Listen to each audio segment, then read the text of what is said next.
오늘은 12월 27일 2020년 마지막 주일입니다. 또한 오늘은 하나님의 이름 10번째 시간으로 엘 샤다이 전능하신 하나님에 대하여서 묵상을 해보겠습니다. 2020년은 코비드-19 코로나 바이러스 팬데믹으로 인하여서 정말 지치고 힘든 시간이었습니다. 앞으로도 몇 개월이나 더 이런 힘든 시간을 보내야 할지 알지 못합니다. 코로나 백신이 미국에서는 우선 의료진부터 시작해서 접종을 하기 시작을 하였고, 이제 몇 달이 걸릴지는 알지 못하지만 일반인들에게도 이제 가능하게 접종하게 되겠지요. 여름이 되기 전에는 안전하게 되지 않을까 생각을 해봅니다. 2020년은 이런 어려운 상황 가운데서 인내하게 하시고, 이제 다가오는 2021년에는 하나님께서 어떤 축복을 준비하고 있을까 기대를 해보게 됩니다. 지난 주간에도 읽은 한 글을 소개하면서 설교를 시작합니다. 어떤 젊은 남자의 꿈에 천사가 나타났습니다. 꿈에 나타난 천사는 뭔가를 열심히 포장하고 있었습니다. 남자는 무엇을 포장하는지 궁금해서 다가가서 질문했습니다. 천사님, 무엇을 그렇게 열심히 포장하고 계십니까? 천사가 미소를 지으면서 그 청년에게 대답했습니다. 행복을 포장하고 있답니다. 다가올 새해를 맞아 사람들에게 나눠줄 행복이요. 남자는 다시 천사에게 물었습니다. 그런데 왜 그렇게 단단하게 튼튼하게 포장을 하십니까? 사람들에게 전해주려면 워낙 거리가 멀기도 하고 시간이 오래 걸려서 튼튼하게 포장하고 있답니다. 아, 그러셨군요. 그런데 그 포장지는 무엇으로 만들어졌나요? 이 포장지는 고난입니다. 이 고난이라는 포장지를 벗기지 않으면 행복이란 선물을 받을 수 없답니다. 천사가 떠나려고 하자 그 청년은 다시 천사에게 물었습니다. 천사님, 그 고난이라는 단단하고 튼튼한 포장을 어떻게 열 수가 있습니까? 천사는 미소를 지으며 대답했습니다. 고난이라는 포장을 쉽게 열 수 있는 열쇠는 바로 항상 감사하는 마음을 갖는 겁니다. 감사하는 마음으로 세상을 아름답게 살아간다면 포장은 스스로 벗겨지며 행복이란 선물을 받을 수 있을 겁니다. 그 말을 남긴 채 천사는 사라져 버렸고 남자도 꿈에서 깨어났습니다. 고난과 행복과 감사의 관계에 대하여 잘 설명하고 있습니다. 우리는 고난이 다가오면 쉽게 좌절하고 불평하며 넘어집니다. 그러나 이 포장지에 쌓여있는 행복을 우리가 열 수 있는 방법은 항상 감사하는 삶이라는 것입니다. 우리가 예배하는 하나님은 엘 샤다이 전능하신 하나님입니다. 고난이라는 포장지를 산 축복을 주시는 하나님입니다. 성경에서 전능하신 하나님에 대하여 분명하게 나타나 있는 부분이 오늘 성경 본문인 창세기 17장입니다. 하나님과 아브라함의 대화 속에서 하나님의 축복의 약속과 그 과정에서 우리가 감당해야 하는 과정, 언약이라고 할 수도 있고 언약을 지키는 과정의 고난이라고도 할 수가 있을 것입니다. 오늘도 말씀을 두 부분으로 나누어서 첫 번째 부분인 엘 샤다이 전능하신 하나님에 대하여 먼저 살펴봅니다. 1절과 4절 말씀입니다. 아브라함이 99세 때에 여호와께서 아브라함에게 나타나서 그에게 이르시되 나는 전능하신 하나님 엘샤다이라 너는 내 앞에서 행하여 완전하라. 4절 보라 내 언약이 너와 함께 있으니 너는 여러 민족의 아버지가 될지라. 창세기 17장 첫 부분에서 아브라함의 나이가 99세라고 말합니다. 그리고 하나님께서는 그에게 1년 후에 아브라함과 사라에게 첫 아들이 있을 것임을 약속하고 있습니다. 그의 아내 사라는 이미 나이가 많았습니다. 90이 가까웠고 더 이상 아이를 임신할 수 있는 가임기가 지나갔습니다. 그래서 아이를 낳는 것, 임신하는 것은 불가능한 상태였습니다. 그런데 하나님은 아브라함과 사라 부부에게 아들이 태어날 것을 약속하셨습니다. 그리고 더 나아가서 아브라함이 열국 많은 나라의 아버지가 될 것이라 약속하셨습니다. 단순하게 이스라엘 민족의 아버지가 될 뿐만 아니라 다른 민족들의 아버지가 될 것이라는 말씀을 하셨습니다. 이 말씀은 처음 하나님께서 아브라함을 부르셔서 주신 약속을 회복하는 것입니다. 창세기 12장 3절의 말씀입니다. 너를 축복하는 자에게는 내가 복을 내리고 너를 저주하는 자에게는 내가 저주하리니 땅의 모든 족속이 너로 말미암아 복을 얻을 것이라 하신지라. 하나님께서 아브라함을 본토 친척 아비 집에서 불러내어서 하나님과의 관계 속에 살아가는 복의 사람들로 부르셨을 때에 그와 그의 후손들뿐만 아니라 땅의 모든 족속을 하나님의 백성으로 삼으시고 또한 아브라함과 그의 사람들을 복의 통로로 삼아서 모든 민족이 하나님의 복을 누리게 하신다는 약속입니다. 이 약속을 하신 지 그의 75세부터 시작하면은 무려 24년이라는 기간 동안 고난과 고통과 번민의 시간을 보내야만 했습니다.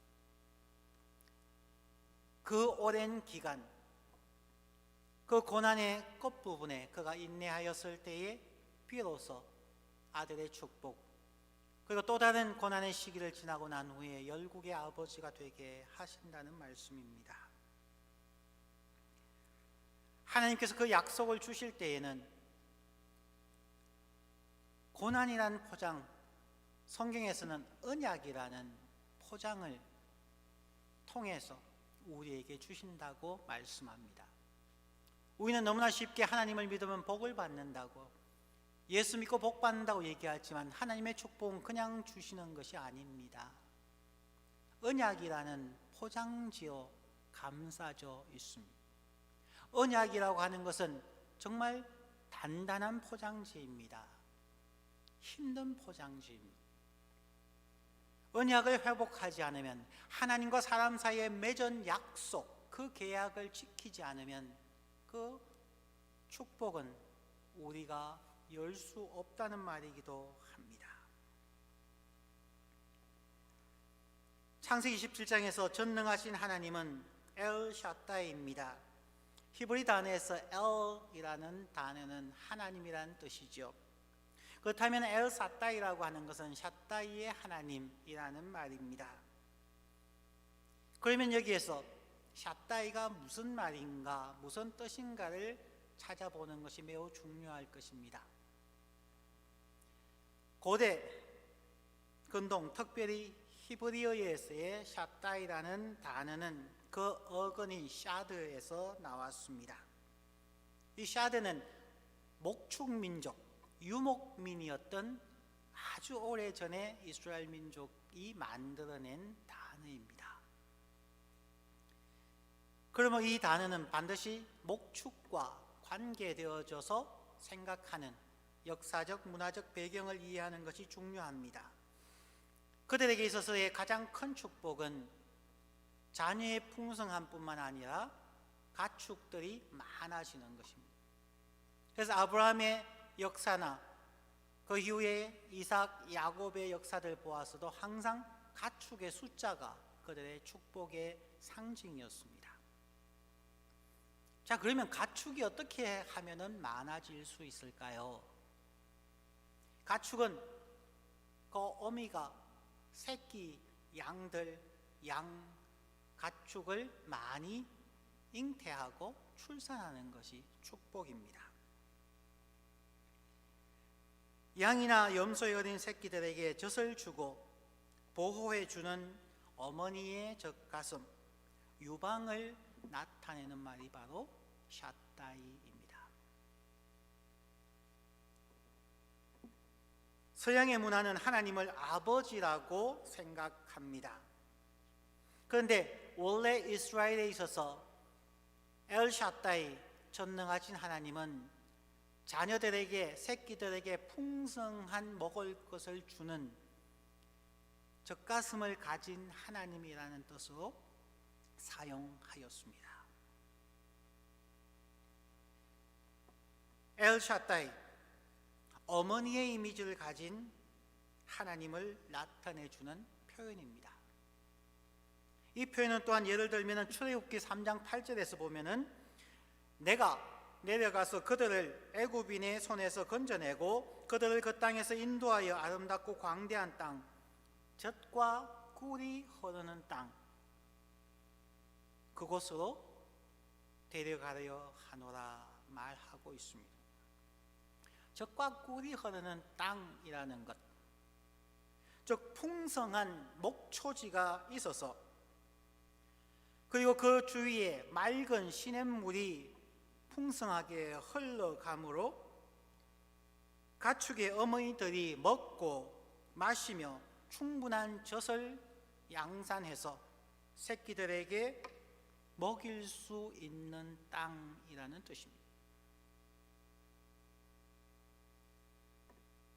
풍성한 목초지와 맑은 시냇물, 그로 인하여서 생성되어지는 아름다운 목초지에서 선한 목자 되신 하나님은 하나님의 백성들을 먹이시고 마시게 하시고 누워서 쉬게 하시고 또한 보호해 주신다는 그러한 내용입니다.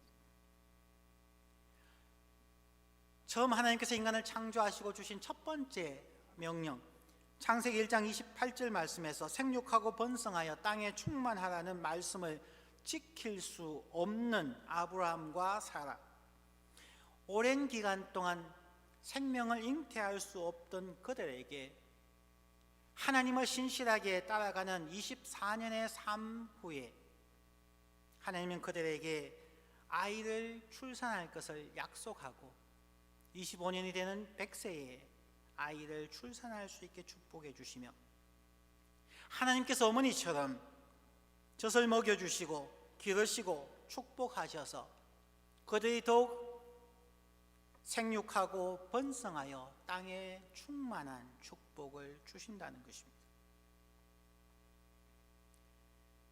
가나나이의 생명줄과 같은 어머니의 젖가슴을 가진 하나님이 바로 엘샤다이며 유목민족의 특징에서 나온 단어임을 기억하여야 합니다.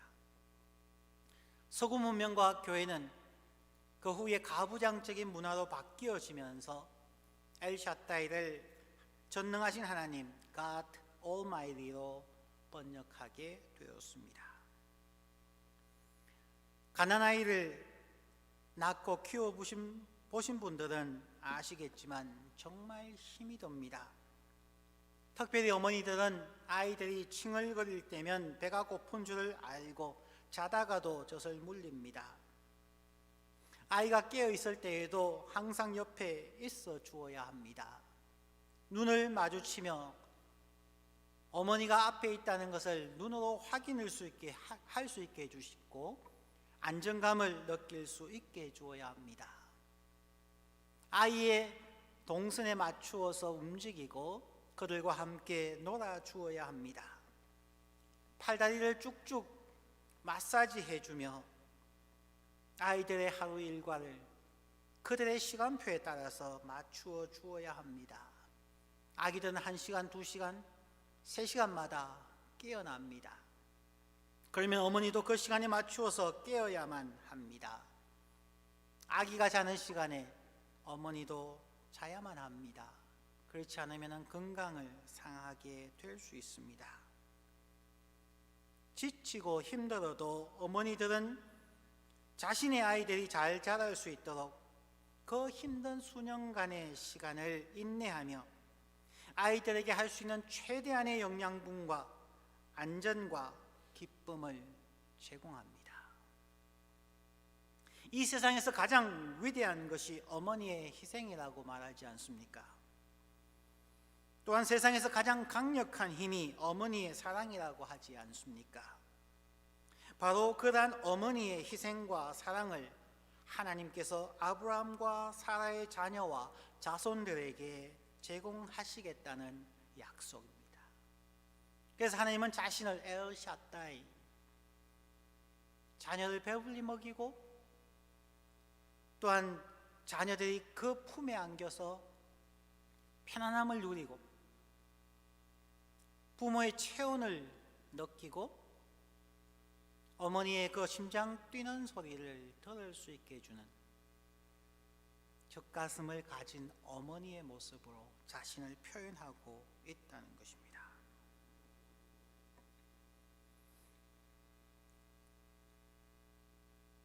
이러한 어머니들이 자녀들에게 원하는 것이 무엇이겠습니까?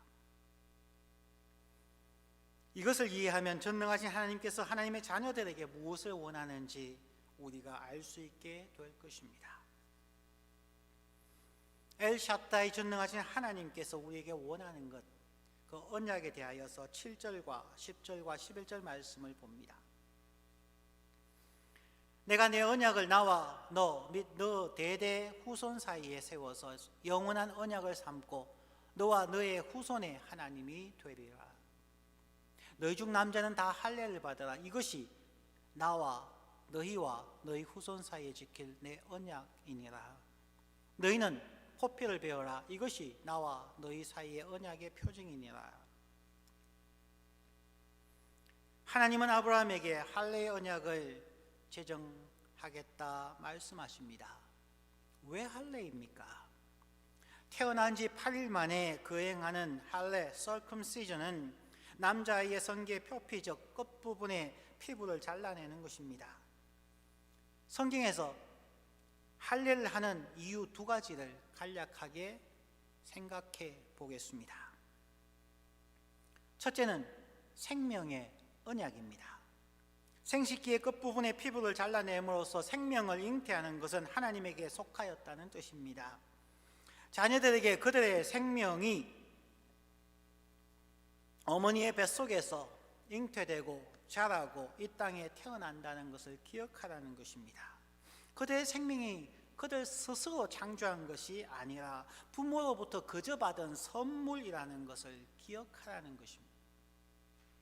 모든 생명이 하나님께 속해 있다는 것입니다. 둘째는 거룩함의 언약입니다. 신체 가운데 가장 죽은 세포가 머물러 있고 더러운 물질이 고여 있는 부분이 바로 남성의 성기 끝부분입니다. 소변을 보고 나면은 남은 잔변이 남아있는 곳이기도 합니다. 그래서 오래전부터 서양에서는 기독교인이 아니라 할지라도 청결의 문제 때문에 태어난 아기에게 병원에서부터 할례를 행하여 왔습니다. 청결의 문제 때문에 태어나서 곧바로 제거하는 부위가 유일하게 할례의 부분입니다. 우리들은 할례의 2 의미 중에 한 가지만 생각하는 경우가 참 많이 있습니다. 첫 번째 의미인 우리의 생명이 하나님께로부터 나왔다는 것만 기억하지 그 2번째 청결의 문제, 거룩함의 약속에 대해서는 우리가 별로 생각하지 않는다는 것입니다. 구약 시대나 신약 시대나 또한 오늘 시대에도 이스라엘 백성들, 초대교회, 또한 우리 오늘날의 모습들도 예수 믿고 천국 가고 그들이 하나님의 선택된 민족이라는 것만 강조하였지, 항상 두 번째 부분인 거룩함의 문제 때문에 구약의 이스라엘은 끊임없이 하나님의 심판 아래 서야만 했고 심지어 포로로 잡혀가야만 했었습니다. 오늘날의 교회의 모습도 하나님의 사랑과 은혜만을 강조하다 보니까 거룩함을 상실해버리므로 마치 맛을 잃은 소금처럼 버리워져서 사람의 발에 밟히는 상태가 되어가고 있는 것입니다. 하나님이 할례 약속을 하신 이유, 왜 할례인가? 두 가지 중에 그 어떤 하나도 놓쳐서는 우리는 할례의 언약을 지킬 수가 없습니다. 청결함과 거룩함은 하나님의 백성들에게 매우 중요합니다. 하나의 역사적 사건을 이야기한다면 그것은 흑사병을 들 수가 있습니다. 14세기 중앙아시아에서부터 시작하여서 유럽으로 번졌다고 알려져 있습니다.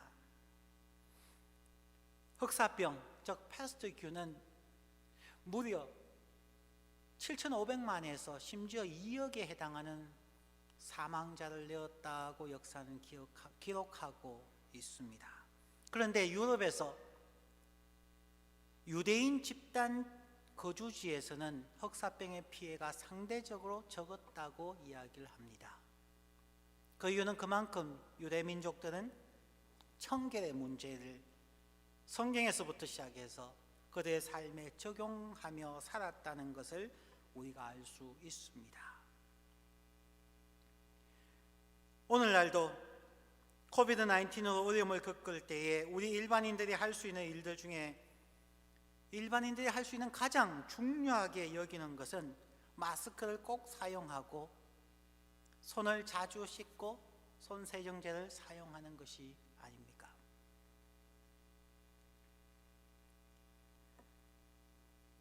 우리의 믿음에서도 우리의 믿음이 약하여진다고 고민하는 것, 정말 하나님이 계신지 아닌지 모르겠습니다. 사회가 왜 이렇습니까? 수많은 원망과 불평 속에서 우리에게 영적으로 찾아오는 이 수많은 전염병들이 어디에서 생겼을까요?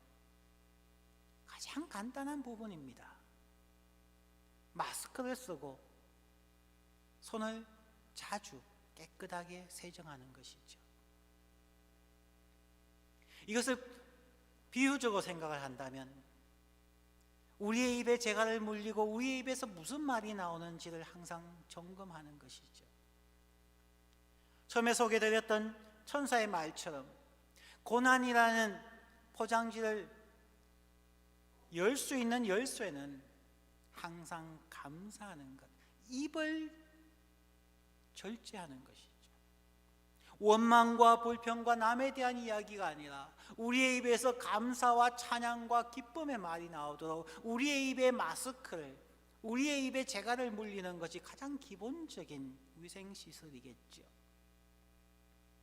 늘 손을 씻는 것처럼 우리의 일상의 삶 속에서, 우리의 일상에서 범하고 있는 연약함, 죄악들, 잘못된 부분들을 씻는 것, 즉 자주 회개하고 하나님의 은혜를 구하는 것이 아닙니까? 코비드-19에서 얻을 수 있는 가장 간단한 방역은 마스크와 손 씻는 것입니다. 우리의 신앙이 연약하고 힘들어질 때에, 고난과 고통 가운데 있을 때에 우리가 우리를 지킬 수 있는, 즉 하나님과의 언약을 지킬 수 있는 가장 간단한 것은 입에 마스크를 쓰는 것과 우리의 손을 회개하고 씻는 것입니다. 그러므로 세상에 감염되지 아니하고 청결을 유지하는 것입니다. 우리가 세상을 본받지 아니하고 우리의 마음을 날마다 새롭게 함으로 하나님의 선하시고 기뻐하시고 온전한 뜻이 무엇인지를 묵상하고 돌이키는 것입니다. 오늘 말씀을 정리해 갑니다. 전능하신 하나님 엘샤다이께서 아브라함과 그들의 자손들과 맺은 언약인 할례는 생명이 하나님께 속하였으며 이 생명을 유지하는 동안 철저하게 청결하게 죄를 멀리하고 거룩한 삶을 살겠다고 약속하며 실천하며 살아가는 것입니다. 이 할례는 신약에서 세례로 바뀌었습니다. 세례의 의미가 무엇입니까? 세례의 첫 번째 의미는 생명입니다. 고대 근동 지역에서 바다 혹은 강물은 죽음을 의미하였습니다. 그러므로 물속에 들어가는 것은 자기의 옛 습관에 대하여서 죽음을 선포하는 것입니다. 물에서 나온다는 것은 부활의 의미로서 예수 그리스도의 부활의 생명에 참여하는 것을 의미합니다. 생명입니다. 두 번째 세례는 사람들이 씻는다는 개념을 많이 사용하지요. 즉 우리의 삶에서 죄를 멀리하고 거룩한 백성으로 힘껏 노력하며 순종하며 살아가겠다는 언약의 표현입니다. 한 번 세례받았다고, 한 번 우리를 씻었다고 영원히 깨끗한 것은 아닙니다. 저희가 샤워를 1년에 한 번 하는 경우는 없지 않습니까? 거의 날마다 씻지 않습니까? 그 과정은 쉽지 않은 과정입니다. 하나님은 그 씻음의 과정은 할례와 세례라는 이 과정을 통하여서 약속의 땅으로 인도해 갑니다. 하나님께서 이스라엘 백성들을 애굽 땅에서 바로의 노예에서 놀라운 기적을 통하여서 10가지 재앙과 홍해를 건너는 놀라운 기적을 통하여 그들을 죽음에서 건져내셨지만 그들이 입을 조심하지 아니하고 늘 모세와 하나님을 향하여 원망하고 불평하였으며 그들이 하나님의 말씀에 순종하지 않았을 때에 그들은 또다시 40년이라는 고난의 광야 생활을 하여야만 했습니다. 그 고난의 40년의 생활 후에야 비로소 약속의 땅, 젖과 꿀이 흐르는 목초지가 있고 아름다운 시냇물이 있는 곳으로 하나님께서 인도하십니다.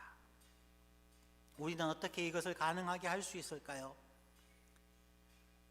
우리는 이러한 언약에 충실한 삶을 보여주신 예수 그리스도를 묵상하고 그분과 동행하는 것입니다.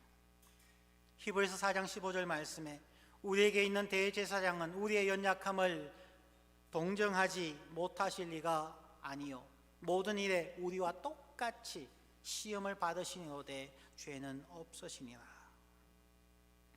행복은 고난이라는 포장지로 쌓여서 우리에게 전달되어집니다.